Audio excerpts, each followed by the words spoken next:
Good morning everyone, कैसे हैं आप सब। और आप सभी का मेरे स्टडी व्लॉग के चैनल पर स्वागत है। एक नई सुबह और एक नई उम्मीद के साथ आज फिर हम अपने दिन की शुरुआत करते हैं। और मैं हर रोज़ कोशिश करती हूँ कि मेरा दिन कल से बेहतर हो, क्योंकि जब हम अपने दिन की इस तरीके से शुरुआत करते हैं कि हम कल से आज और बेहतर करेंगे, तो उसमें कुछ ना कुछ बेहतर ज़रूर होता है। जब हम अपने अंदर सीखने की चाह रखते हैं कि आज मुझे ज़रूर कुछ ना कुछ सीखना है, तो हम ज़रूर सीखते हैं।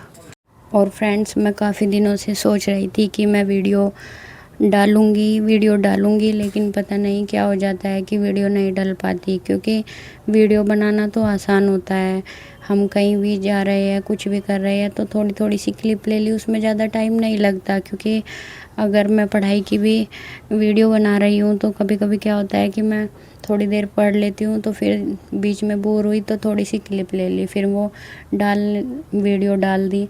तो उससे क्या होता है कि मैं पढ़ाई में भी बोर नहीं होती और मेरा मतलब ये भी काम हो जाता है यूट्यूब का भी। लेकिन सबसे ज़्यादा टाइम लगता है वीडियो एडिट करने में, जो छोटी मोटी गलतियाँ होती है वो काट पीट करने में और वॉइस ओवर करने में काफ़ी टाइम लग जाता है। जिससे क्या होता है कि मैं डेली वीडियो नहीं डाल पाती, क्योंकि अभी पेपर का भी टाइम है, पढ़ाई भी करनी है, तो इसलिए कोशिश करते करते भी ऐसा हो जाता है कि मैं वीडियो नहीं डाल पाती।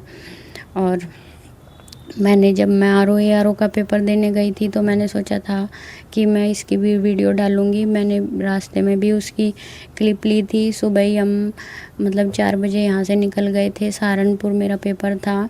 तो मैंने सारी वीडियो बनाई थी कि मैं ये वीडियो ज़रूर यूट्यूब पर डालूँगी और आप सबको बताऊँगी कि मेरा आर ओ का पेपर कैसा गया है। लेकिन फ्रेंड्स, क्या ही बताऊँ कि पेपर देने के बाद मैं इतनी बिजी हुई कि मुझे मतलब ये वीडियो बाद में डिलीट ही करनी पड़ी।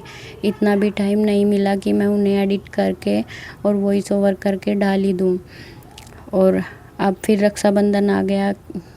आप सभी को पता ही होगा कि अगर आप हाउसवाइफ है तो आपको पहले ही सोचना पड़ता है, जब आपके त्योहार आ जाते हैं कि हाँ ये करना है, वो करना है, यहाँ जाना है, मतलब मुझे गांव में जाना है। तो उसी की वजह से क्या होता है, बहुत सारी चीज़ें मुझे कैंसिल करनी पड़ती है।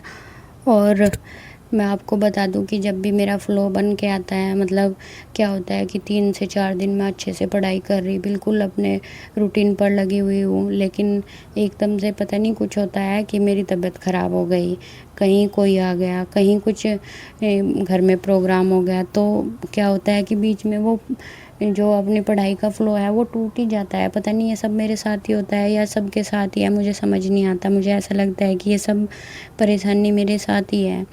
लेकिन कभी कभी क्या होता है कि मैं डिमोटिवेट होती हूँ, तो मैं जो मतलब IAS IPS है वगैरह है, मतलब ऑफिसर, तो मैं उनकी वीडियो देखती हूँ। तो जब मैं उनकी बात सुनती हूँ कि मेरे सामने ये परेशानी आई, वो परेशानी आई, तो फिर मुझे समझ में आता है कि नई परेशानियाँ सबके जीवन में हैं, तो हमें परेशानियों को पीछे छोड़ते हुए आगे बढ़ना होता है। ये सब चीज़ें नहीं देखनी होती।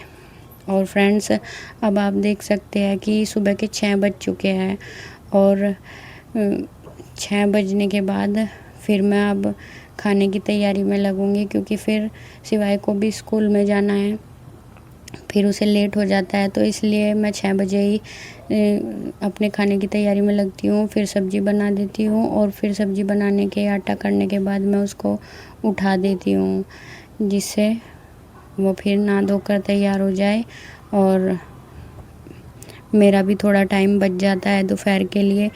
फिर मुझे दोपहर में कुछ नहीं बनाना होता है, तो मैं अच्छे से अपनी पढ़ाई कर लेती हूँ। 3 से 4 घंटे मुझे दोपहर में मिल जाते हैं। कभी कभी ऐसा होता है कि नहीं भी मिल पाते, लेकिन मैं कोशिश ऐसी ही करती हूँ कि मुझे कम से कम 3 घंटे तो मिल ही जाए पढ़ाई करने के लिए। और अगर सुबह का टाइम हमने अपना बचा लिया, 1 घंटा भी सुबह के टाइम पढ़ाई कर ली, तो फिर आराम से 4 से 5 घंटे हमारी दिन में पढ़ाई हो जाती है और 1 घंटा रात को। तो इसी तरीके से आप भी अपनी पढ़ाई कर सकते हैं। जो हाउसवाइफ है उसे 1 घंटे के लिए मतलब बहुत मेहनत करनी होती है टाइम निकालने के लिए, ऐसे टाइम नहीं मिलता, क्योंकि छोटे छोटे काम में भी टाइम लगता है बहुत। तो फ्रेंड्स, खाना बनाने के बाद अब मैं फिर शिवाय को उठाने के लिए आ गई थी। तो फ्रेंड्स, आप सब भी मुझे बताना कि जिसने ARO का पेपर दिया है कि उसका कैसा पेपर गया और कितने क्वेश्चन आप सभी ने किए हैं। और फिर आप सब भी सोच रहे होंगे कि मैंने कितने क्वेश्चन किए और मेरा कैसा गया पेपर। तो फ्रेंड्स, मैं आप सबको बता दूं कि पेपर बहुत अच्छा आया हुआ था। मतलब मुझे जितना डर लग रहा था कि मतलब भाई इतना टाइम हो गया, मैंने पढ़ाई छोड़ रखी थी, अब दोबारा से स्टार्ट किया है, पता नहीं पेपर कैसा होगा। मतलब अंदर से एक टेंशन सी थी, अजीब सी डर सा लग रहा था। तो लेकिन जब मैं पेपर देखा तो मुझे समझ में आया कि हाँ, जो आता है सब कुछ बुक से ही आता है, बुक से बाहर कुछ नहीं आता। लेकिन बस हमारी मेहनत होती है, हमने कितना टाइम अपनी पढ़ाई को दे रखा है और कितना नहीं। तो फ्रेंड्स, मुझे पेपर अच्छा लगा। और मैं आपको बता दूं कि मैंने 2 राउंड में अपना पेपर किया था। एक राउंड में तो मेरे 70 to 80 क्वेश्चन मतलब जो थे बिल्कुल सही थे, जो मुझे लग रहे थे कि हाँ, ये मेरे क्वेश्चन बिल्कुल सही है, जो मैंने बिल्कुल सही किए थे। लेकिन इतना था कि 70 to 80 क्वेश्चन करने के बाद कट ऑफ तो क्लियर हो नहीं रही थी, वो तो मुझे अच्छे से पता था। तो फिर मुझे रिक्स ही लेना था, तो फिर मैंने रिक्स लिया। जो क्वेश्चन मतलब थोड़े जाने पहचाने थे, कुछ ऑप्शन से कुछ एलिमिनेट करके मतलब मैंने क्वेश्चंस किए। तो फिर मैं 149 क्वेश्चन टोटल किए थे। वो भी मतलब था थोड़ा सा कि हाँ, बस करना ही है, देखते हैं क्या होगा क्या नहीं। तो फिर आंसर की आई, तो मैंने आंसर की मैच की, तो फिर मेरे 30 to 37 क्वेश्चन मेरे गलत हुए और कुछ नेगेटिव मार्किंग में कट गए क्वेश्चन, मतलब जो मेरे सही थे। तो फ्रेंड्स, अब आप देख सकते हैं कि मेरे कितने नंबर बन रहे हैं और कितने नहीं। और जिसने भी आप सब ने ARO का पेपर दिया है, तो आप ज़रूर बताना मुझे कि आपके कितने नंबर बन रहे हैं। तो इसलिए क्लियर है कि मतलब नंबर तो नहीं आएगा, लेकिन फिर भी मुझे इतना दुख नहीं है कि मतलब भाई मेरा नंबर नहीं आएगा। बस वही है कि हम जितनी मेहनत करते हैं उतना भगवान हमें देता ही है। तो इसलिए अब और ज़्यादा मेहनत करनी है। मैं कोशिश कर रही हूँ कि जो 12 अक्टूबर में PCS का पेपर है, उसे अपनी पूरी जी जान लगा कर अच्छे से तैयारी कर दूँ। देखते हैं उसमें कितने नंबर बनेंगे कितने नहीं। वो वाली कहानी है कि किस्मत से ज़्यादा और वक्त से पहले हमें कुछ नहीं मिल सकता। बस हमें क्या करना है कि मेहनत करनी है, फालतू की चीज़ों में अपना दिमाग नहीं लगाना। जो भी करना है अपनी स्किल को बढ़ाना है, अपनी स्किल पर काम करो। और मैं भी करती हूँ, बस आप सभी को भी मैं यही कहना चाहती हूँ।